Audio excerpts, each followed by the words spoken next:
Mike, obviously delighted to be back here, and obviously so excited you must be to ride the best racehorse in the world here in the Dubai World Cup. Oh, without a doubt. I haven't got the opportunity to ride in this race other than one other time, to be honest with you. That was the filly Royal Delta back when it was synthetic. Didn't fare very well in the synthetic, but, coming in here this year with if you're ever coming in to ride the Dubai World Cup, you want to come in, with a horse like this, with this kind of talent. So very, very excited about the opportunity, and hopefully we'll make the most of it. Sum up his talent then.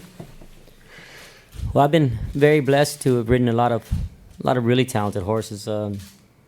Kind of more known for some of the fillies I've ridden, but I mean, if you go back and look at some of the colts that I've been blessed to have ridden, I've ridden some pretty nice ones. If I didn't ride them their whole career, I rode them at least once or twice. And at this point, and it's you hate to really say this because like I said before, I've been blessed to have ridden some really, really good horses, but I'm not too sure I've ever sat on one like this.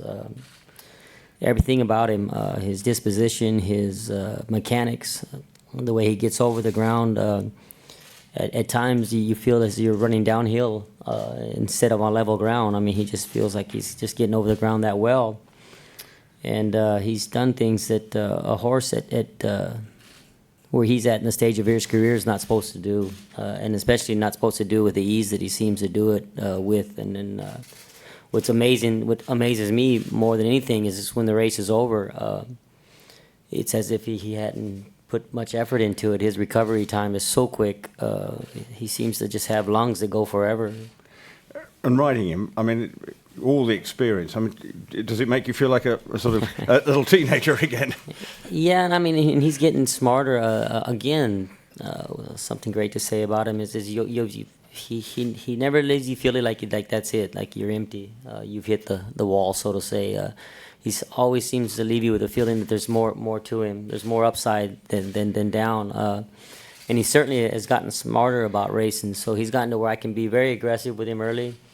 If I need to let him idle for a little bit, he'll idle for me. And then when I call on him, he jumps back into the bridle again when I ask him, which is just an extra weapon to have with a horse. A lot of times horses, I mean, it's... You have to make your mind up, right away. Either you're going to take back or you're going to go, and there's no stop and start with them, like a grass horse, so to say. On the grass, you can do that a lot. On the dirt, you can't do that very much.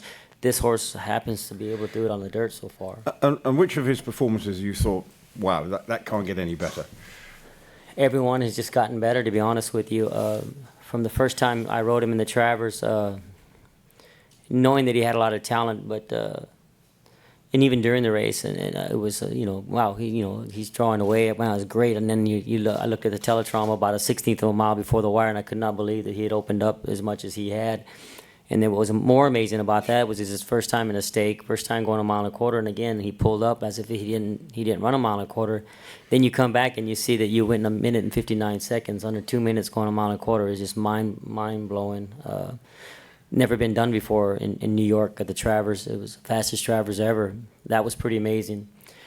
To come back off that performance, you would think that a horse that would jump from a number that high, a lot of times they'll call it the bounce figure. They'll come back down off of something like that.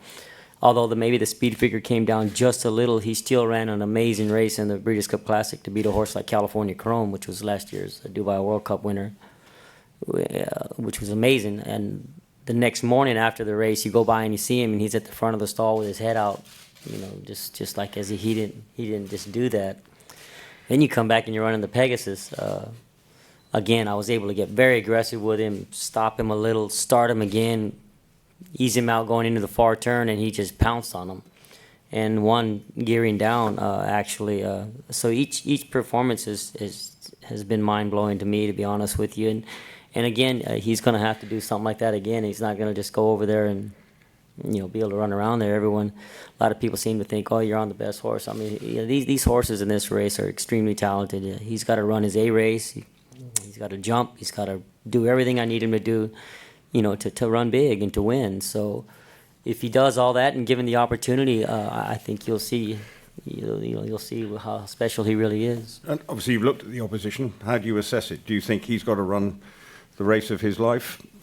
he's got to run. He's going to certainly has to run. I mean, you just hope for a good opportunity, a fair chance, for everyone, really. I mean, when it gets to the stage like this and you've traveled so far, you wish everyone to have just a fair shot. If given so again, I think you can see how special he is.